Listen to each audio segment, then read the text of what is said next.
Today's subject is EVS and topic is our clothes.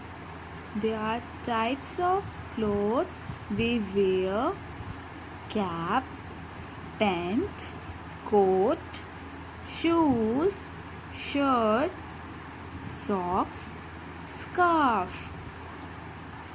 Learn these clothes with the help of rhyme. Get ready. Get ready, it's time to go. Get ready, it's time to go. From head to toe, sun, wind, rain, or snow. Look outside and pick your clothes. Look outside and pick your clothes. Put on your shirt. Put on your shirt. Put on your pants. Put on your pants. Put on your socks. Put on your socks. Get dressed for the day. Get dressed for the day. Get ready. It's time to go. Get ready.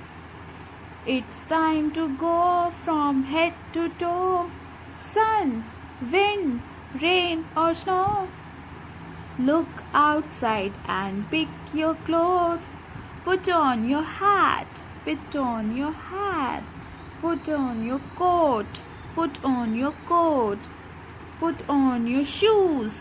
Put on your shoes. Get ready. It's time to go. Get ready. It's time to go from head to toe. Look outside and pick your clothes. Look outside and pick your clothes. Put on your scarf. Put on your scarf. Get ready. It's time to go.